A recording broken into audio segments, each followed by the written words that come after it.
Senate की 37 नशिस्तों पर voting मुकम्मल, नताइज मौसूल होने लगे। बलोचिस्तान असेंबली से पीडीएम के उम्मीदवार अब्दुल गफूर हैदरी और कासिम रांझू कामयाब। आजाद उम्मीदवार मोहम्मद अब्दुल कादिर जीत गए। सिंध असेंबली से पलवशा खान और खालिदा अतीब कामयाब। 340 सरकार ने कौमी असेंबली में वोट कास्ट किया। वजीर आजम इमरान खान, शहबाज शरीफ, आसिफ अली जरदारी, बिलावल भुट्टो ने भी आईनी हक अदा किया। जमात इस्लामी के अब्दुल अकबर चतराली ने वोट कास्ट न किया।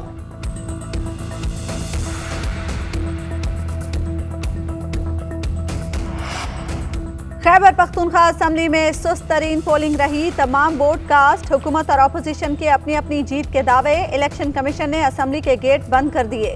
बलोचिस्तान असेंबली में टर्न आउट 100%। 65 अरकान ने हक राय दही इस्तेमाल किया। सिंध असेंबली में 167 अरकान ने वोट कास्ट किए।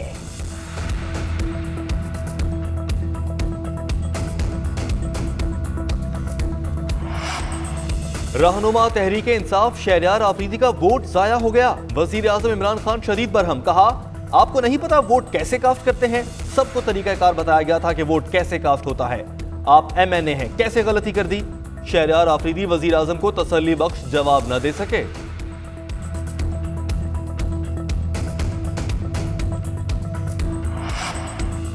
हुकूमत को जो जाने नहीं देना चाहते वो संभाल कर बैठे हैं। आसिफ जरदारी की मीडिया से गैर रस्मी गुफ्तगू। सहाफी ने पूछा, क्या सेनेट इलेक्शन में भी उनका हाथ है?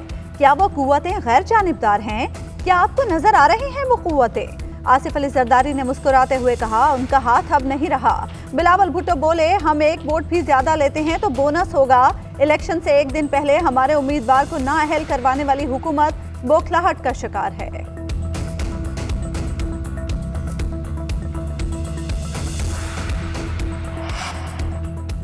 ऑपोजिशन को एक वोट भी ज्यादा पड़ा तो इनकी चोरी पर मोहर सख्त हो जाएगी। पर्ची चेयरमैन का उम्मीदवार चोरी करते हुए पकड़ा गया। शहबाज गिल का बिलावल भुट्टो के बयान पर रद्द-ए-अमल, कहा अजब ढिठाई है, चोरी करने वाले बबांगे दोहर इकरार कर रहे हैं। नायब एग्जीक्यूटिव बोर्ड का इजलास। शहबाज शरीफ के खिलाफ नई करप्शन इंक्वायरी शुरू करने की मंजूरी। इसहाक डार के खिलाफ करप्शन केस की एक इंक्वायरी बंद। JUI रहनुमा अकरम खान दुरानी के खिलाफ इंक्वायरी रोक दी गई। जाली अकाउंट्स केसेस के अहम किरदार साबिक DG पाक कराची लियाकत कायम खानी के खिलाफ रेफरेंस दायर किया जाएगा।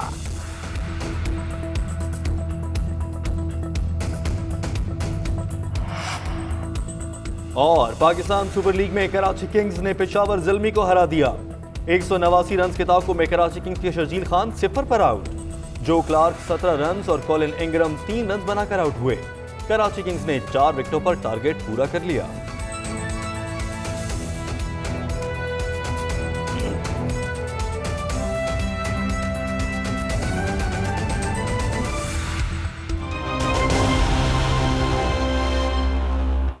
सेनेट की बिसात, किसकी जीत होगी किसकी मात, गैर सरकारी नताइज जारी हैं। बलूचिस्तान से पीडीएम के उम्मीदवार मौलाना अब्दुल गफूर हैदरी जनरल नशिस्त पर कामयाब हो गए। बलूचिस्तान असेंबली से आजाद उम्मीदवार मोहम्मद अब्दुल कादिर जनरल नशिस्त पर कामयाब होगा। जी हाँ, बलूचिस्तान असेंबली से ही जनरल नशिस्त पर पीडीएम के उम्मीदवार कासिम रांझू भी कामयाब हुए हैं।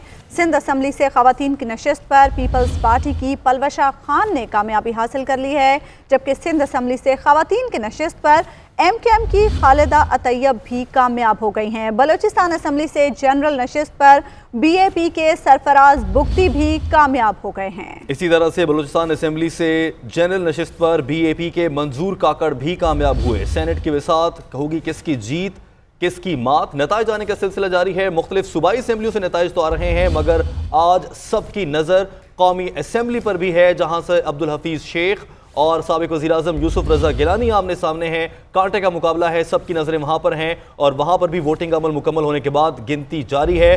विफाक से सेनेटर कौन मुंतखब होता है, ये सूरत हाल ज़्यादा अहम हो चुकी है। अलबत्ता मुख्तलिफ सूबों में भी बिला तातुल वोटिंग हुई और उसके बाद अब नताइज आने का सिलसिला जारी है।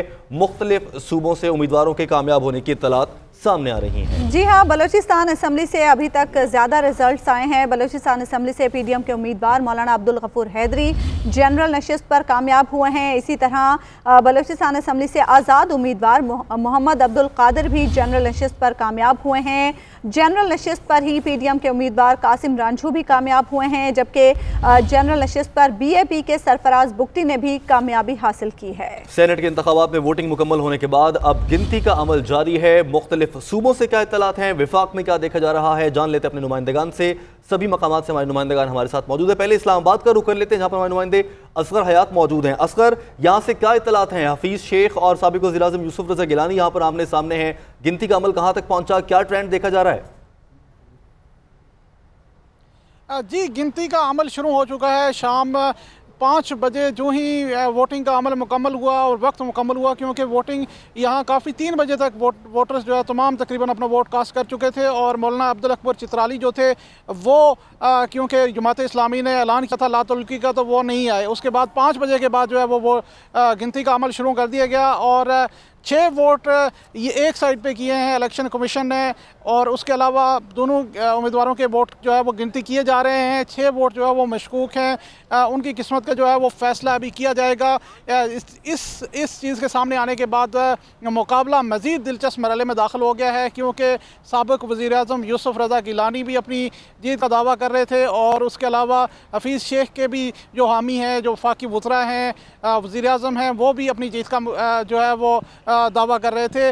दिन भर यहाँ पर गहमा गहमी रही और वोटिंग के लिए तकरीबन आज एक ज़बरदस्त बात ये रही कि 340 अरकान ने वोट डाले हैं। तमाम जो अरकान थे इन्होंने वोट डाले हैं। ये कल की किसी वीडियो का असर है या धांधली के हवाले से जो शोर शराबा हुआ उसका असर है कि तमाम अरकान कौमी असम्बली ने इसमें वोट डाले हैं। और अब ये सिलसिला है कि सिर्फ एक डस्का की जो सीट थी जो खाली थी उसका वोट जो है वो कास्ट नहीं हो सका, और उसके अलावा एक सीट जो मौलाना अब्दुल अकबर चित्राली जो जमात इस्लामी के थे, इसके अलावा तमाम वोट जो है वो कास्ट हुए हैं। बड़ी गहमा गहमी रही और उम्मीदवार भी आपस में मिले, खुशगवार जुमलों का भी तबादला हुआ, तस्वीर भी एक दूसरे के साथ उन्होंने बनवाई। लेकिन अब जो है वो गिनती का अमल क्योंकि जारी है और 6 वोट जो है इलेक्शन कमीशन की जानिब से ये कहा जा रहा है कि एक साइड पर, यानी आज खूब रौनक लगी रही कौमी असम्बली में। असगर, आप साथ ही रहेगा। हमीद सुमरो कराची से हमारे साथ मौजूद हैं, जुनेद आलम पेशावर से हमें अपडेट करेंगे, जबकि क्वेटा से हमारे साथ अब्दुल जब्बार भी मौजूद होंगे। हमीद सुमरो से बात कर लेते हैं। हमीद, बताइएगा सिंध असम्बली से क्या इत्तलात आ रही हैं? वोटों की गिनती का अमल जारी है? गिनती का अमल जारी है और खवातीन निशस्त के नताइज हम ब्रेक कर चुके हैं। उसके मुताबिक पलवशा खान जो है जिनका ताल्लुक पीपल्स पार्टी से है वो 60 वोट लेकर सबसे आगे रही, जबकि खालदा अतीब जो मुत्तहिदा कौमी मूवमेंट की कैंडिडेट थी वो भी अपने मतलूबा 57 वोट लेकर आगे रही। लेकिन दिलचस्प बात इन नताइज में ये है कि पीपल्स पार्टी की जो दोनों खातून अरकान नुमाइंदे असगर हयात ने भी हमें बताया और इस वक्त आ रही है कि कौमी असेंबली में वोटों की गिनती जारी है। गिनती के दौरान 7 वोट अलहदा कर दिए गए हैं। ये वोट मुस्तरद किए जाने का इम्कान है। हमारे नुमाइंदे असगर हयात ने अब से कुछ देर पहले मैं बताया भी था कि 6 वोट ऐसे हैं जिन्हें इलेक्शन कमीशन ने महफूज किया है। अब इतलात आ रही हैं कि 7 अरकान के वोट ऐसे हैं जिन्हें मुस्तरद किए जाने का इम्कान है। ये 7 वोट अब गिनती के दौरान अलग कर लिए गए हैं, इन्हें शामिल नहीं किया जाएगा। 341 का ऐवान है।